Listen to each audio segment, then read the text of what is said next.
오재원 씨는 왜 탈색을 했을까요? 토치로 왜 주사기를 태운 것일까요? 그리고 이렇게 적극적으로 증거를 인멸하려고 했음에도 불구하고 구속이 된 이유는 뭘까요? 이번 시간에는 오재원 씨 사건에 대해서 파헤쳐 보도록 하겠습니다.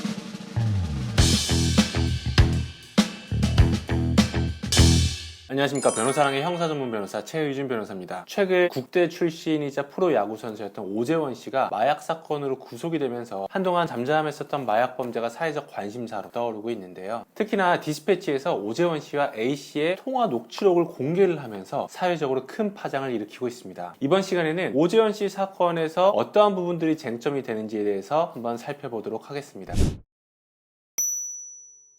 먼저 사실관계를 한번 간단히 살펴볼 텐데요. 지금까지 언론에 보도된 내용에 따르면 오재원 씨로부터 폭행을 당한 여사친 A씨가 오재원 씨를 폭행과 마약 혐의로 신고를 하게 되었고요. 그 과정에서 오재원 씨는 마약 혐의로 조사를 받게 되었으나 간이시약 검사에서 마약류 음성 판정이 나왔기 때문에 조사 후에 집으로 귀가 조치를 시켰다고 합니다. 그런데 그 과정에서 채취한 오재원 씨의 DNA가 과거 강남에서 발견된 필로폰이 들어있었던 주사기의 바늘 끝 DNA와 일치한다라는 감정 결과가 나오게 되면서 사건은 정말 급반전을 맞게 되는데요. 더욱이 오재원 씨가 지인을 통해서 스틸록스라는 수면 유도제를 대리 처방받은 사실이 알려지게 되면서 결국 오재원 씨는 구속이 되었습니다. 현재까지 보도된 자료에 따르면 오재원 씨는 지금 필로폰 투약 혐의에 대해서는 딱히 입장을 밝히지 않는 것 같고요. 다만 이 대리 처방 혐의에 대해서는 일부 시인하고 있는 것으로 보여집니다. 그런데 최근에 디스패치에서 공개한 그 녹취 내용을 들어보면 적어도 제가 봤을 때는 오재원 씨가 이 마약과는 어느 정도 연관성이 있는 것으로 보여집니다. 오재원 씨 사건의 키워드는 크게 탈색, 주사기, 그리고 대리 처방으로 볼 수 있는데요. 이 세 가지 주요 키워드에 대해서 살펴보도록 하겠습니다.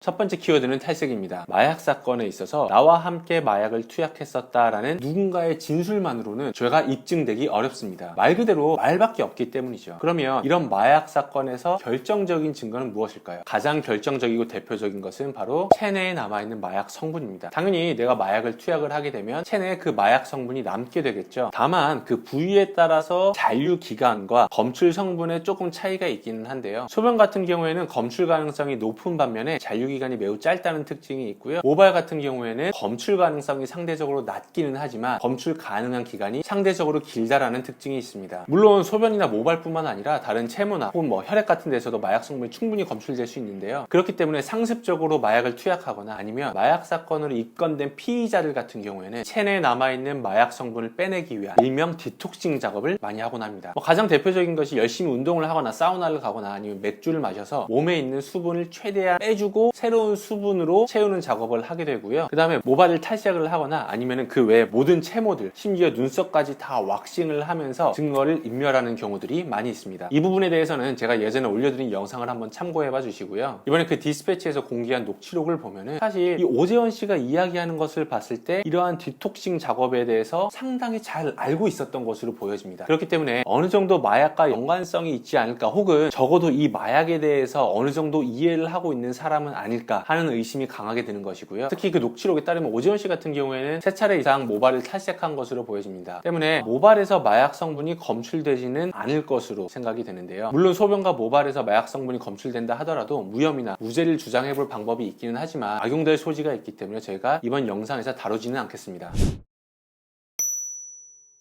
자, 두 번째 키워드는 주사기인데요. 앞서 이야기 드린 것처럼 오재원 씨는 이미 여러 차례 탈색을 하고 왁싱도 하고 심지어 운동도 열심히 해서 땀을 쭉쭉 뺐기 때문에 아마 체내에서 마약 성분이 검출되지는 않았을 것으로 보여집니다. 그럼에도 불구하고 어떻게 해서 오재원 씨가 구속이 된 걸까요? 현재까지 보도된 뉴스 자료에 따르면 이 주사기와 연관이 있는 것으로 보여지는데요. 메스암페타민, 일명 필로폰으로 알려진 이 마약류는 주사기를 통해서 투약을 하는 경우가 많고요. 이렇게 주사기를 통해서 내 체내에 마약을 투약을 하게 되면 당연히 그 주사기 끝에 내 DNA가 남게 되겠죠. 내 DNA가 남아있는, 그리고 그 주사기에서 필로폰 성분이 검출된 주사기가 발견이 된다면 당연히 마약류 투약에 대한 결정적인 증거로 작용할 수 있겠죠. 그렇기 때문에 필로폰이나 프로포폴처럼 바늘 써서 투약을 해야만 하는 마약을 상습적으로 투약하시는 분들 같은 경우에는 이 주사기와 바늘이 아주 처치곤란이라고 합니다. 실제 마약을 투약하고 나서 이 주사기와 바늘을 제대로 폐기하지 못해서 입건된 경우들이 허다합니다. 그래서 현재까지 당시에 보도된 자료에 따르면 오재원 씨는 이 바늘을 멸실하고 훼손시키기 위해서 토치를 사용했던 것으로 보여집니다. 다만 오재원 씨가 과거 지인 집에 놀러가서 이 주사기를 처분을 하지 못하고 잠시 소화 전에 이 주사기를 보관을 했는데 하필이면 그날 소방점검 과정에서 그 주사기와 바늘이 발견되었고 그 바늘에서 검출된 DNA가 이번에 오재원 씨의 DNA와 일치한다라는 감정 결과가 나오게 되면서 사실 오재원 씨 입장에서는 사건이 완전히 꼬이게 된 거죠.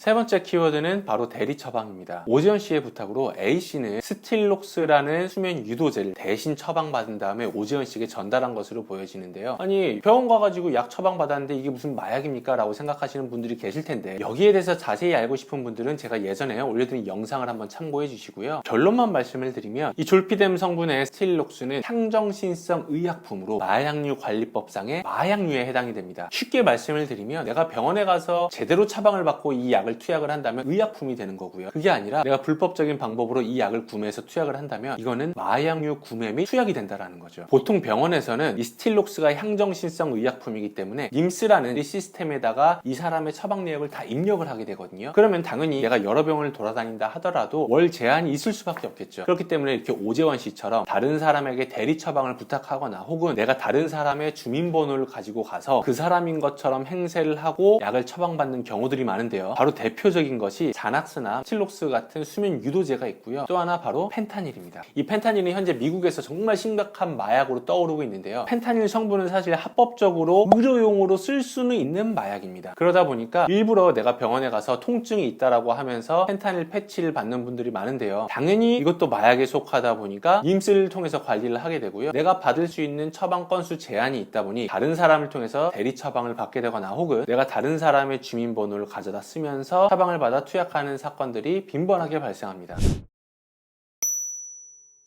그러면 오재원 씨는 앞으로 어떻게 할까요? 수사기관이 어떻게 수사를 했는지 그리고 어떤 증거가 있느냐에 따라서 달라질 수 있을 것으로 보여집니다. 다만 오재원 씨는 어쨌든 탈색을 했기 때문에 체내에서 마약 성분이 검출될 가능성은 현재로서는 조금 낮아 보입니다. 그러면 마약을 투약했다라는 증거는 제3자의 진술과 주사기 정도밖에 없는 것이죠. 그래서 오재원 씨 입장에서는 과거 주사기가 발견되었었던 그때 당시 투약 한두 건 정도에 대해서는 인정을 하고 그리고 이 대리 처방 일부에 대해서는 인정을 한다 하더라도 나머지 투약 혐의에 대해서는 전부 부인을 하지 않을까 하는 생각이 듭니다. 현재 A씨의 진술에 따르면 A씨와 오재원 씨가 함께 투약한 게 수십 건에 이른다라고 하는데요. 그 수십 건 같은 경우에는 현재는 이 A씨의 진술 외에는 증거가 없는 것으로 보여집니다. 그렇다면 오재원 씨 입장에서는 적절하게 최소한의 범위 내에서 인정할 가능성이 높지 않을까 하는 생각이 듭니다. 물론 제가 담당 변호사가 아니다 보니 정말 팩트가 무엇이고 현재 수사기관에서 어떠한 증거들을 확보를 했고 오재원 씨의 입장이